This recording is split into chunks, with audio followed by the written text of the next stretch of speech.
everybody, welcome to my channel where I try to present hopefully useful information for living in Japan. If you're new here, hello! And if you're coming back, thank you! Today, I want to talk about what I did to pass the N1. Let's get right to the nits and grits. So before I get into what I actually did, I just want to go over my history studying Japanese very quickly. At this point, I have been studying Japanese for 11 years, and when I took the N1, I had been studying for 8 years, I believe. It doesn't take 8 years to pass the N1, or it could possibly take more than that. But if you really want it, just go after it, do your best, and try not to worry about timelines and things like that, unless I guess you're on a time crunch, but that's not what this video is about. Anyway, so I will talk today about when I took the test, how long I studied for in preparation for the test, what I did, what I used, and some tips. So first up is, when did I take the test? I took the test in December of 2017. That was easy. How long did I study for? I studied for the test specifically for around 8 months that I can remember, that I was like focused on studying on for that test. So when I was studying for the test, I was still working at this school, or one of the schools that I haven't talked about in any of the videos yet. And I had pretty much 2 months of summer vacation, and I had spent a lot of days in the summer, more than I wish I would have now, just at home studying for that freaking test. So what did I do? I honestly did a lot. First up, I remember watching 2 dramas in specific. One of them was Haken no Hinkaku, which I've actually talked about in other videos. And the other drama is one that I can't even remember the name, but it had the lady who was the main person in Dr. X. And it was some teenage drama thing where this lady went back to school. Like, she went back to finish high school or something. I personally thought it was awful, but I saw it from beginning to end, and it only got worse.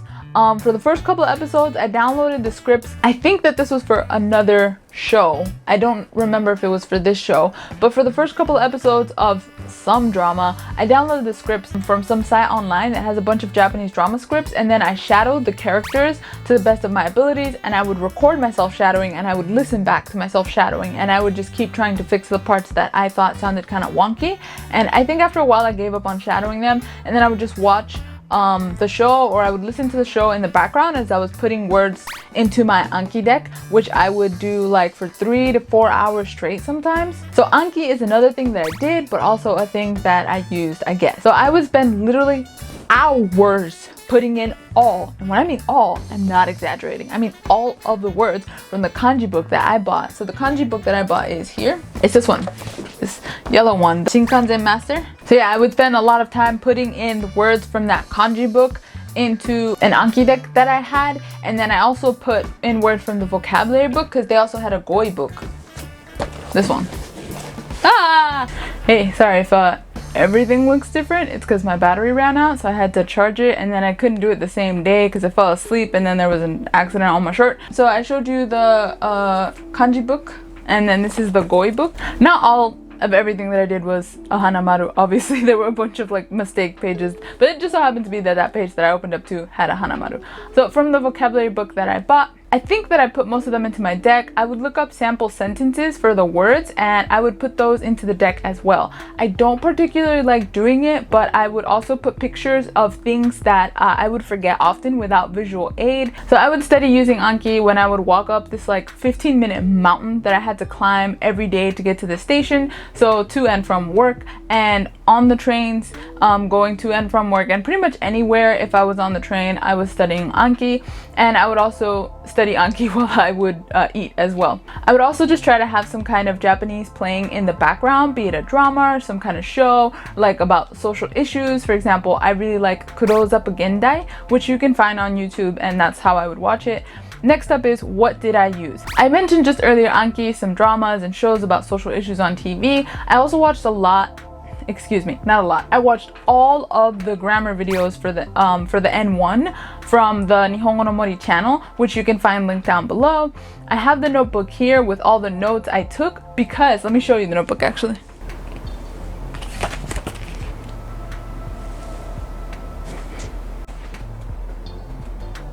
So I have the notebook here with all the notes that I took, because the first time that I watched, I took notes of all of the points and sample sentences that the girl went over, and she went over them good. So from the Nihongo no Mori, I believe I saw all of the Dokkai series for the N1, and I saw some other videos, but the ones that I studied most thoroughly was definitely the grammar ones. I bought Japanese children books, not like reading books, but rather like school workbooks for Japanese or kokugo. They are super cheap, and I would say I learned a lot of things that you wouldn't find in your regular Japanese textbook aimed at foreigners. In addition, it had some cute stickers that you could just like give to yourself when you finish the lesson, so that was a lot of fun. I read regular books too. Again, I like reading about social issues, so I borrowed books from this super cool library in Kawasaki at the time. Honestly, that library was popping. One time I went there early in the morning during the summer, and I kid you not, there must have been at least 100 people waiting to get into the library. Point of the story is though, I would borrow books from that library about things that interested me and just tried to read as much as possible, generally while doing something else, like sitting on the train or doing exercises. I was going to a gym nearby my house at that time. Really, I would just sit on the bicycle and pedal really slowly while I was reading the books. I also used Japanese books specifically for the N1, which those are the books that I used to create my Anki decks. Also, about the Dokai book, I actually did not do most of that book, and I think I would just look up the words that I didn't know and maybe write them in Anki. I think anything else that I may have done was probably just any combination of the above. I do remember listening to the N1 grammar points to fall asleep to. Like, real talk, I did not want to fail this test. So, tips.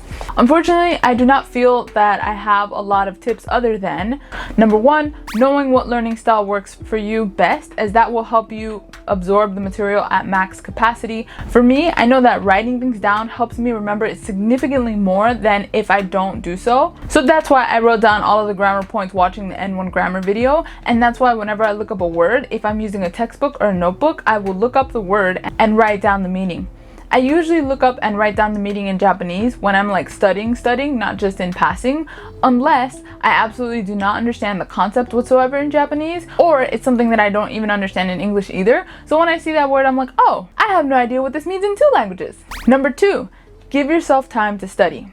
You might not have to take 8 months like I did, or you might have to take more. Just know again how you study and give yourself ample time to study and review, because there is honestly so much information that by the time you get to like the middle of the textbook, you will have forgotten a lot of the stuff in the beginning. So having some room to review is good. Do not wait until the last minute, trust me. Number three, take many pencils. So I think Loretta Kemushi-chan, she mentioned this in one of her N1 videos, and I cannot emphasize enough how important this is. I took one mechanical pencil, and as soon as I sat down, I see the people next to me busting out multiple pencils. Bro, I was so scared that I would run out of lead. I mean, I'm like a naturally very anxious and nervous. I'm a very nervous person, and I don't trust anything or anyone, including the Lord sometimes. But yeah, so I was so scared that I would run out of lead. I took my lead out. You know how like you can take it out of the pencil, and I examined it. So not realizing, but deciding to do so anyway, that in taking out my lead, I could have broken it or lost it at any point, and I would have really been in a pickle. Of course, it doesn't matter like how long that lead is, that usually takes months to use. When you are in panic mode, like nothing makes any sense. So I saw myself running out of lead during the test, and then I can't ask anybody for like any pencils, and the proctor sure as heck aren't gonna, help you out. So I'm pretty sure that I prayed to the Lord, and I just called out and I was like, Jesus, please help me, I'm a fool. I was freaking out. But once the test was over, the lead was still intact, and I think I had it for at least a couple more weeks or months after that. So that's it for today's video. I hope this video was at least somewhat helpful. If you are currently studying for any of the JLPTs, please feel free to let us know what you are doing to study. If you like this kind of content, please remember to like and subscribe, and also to gently tap the notification bell icon. Anyways, as always, I hope you guys have a super fantabulous day. Goodbye! You're such a cutie. I love your booty. You're such a cutie. I love your booty.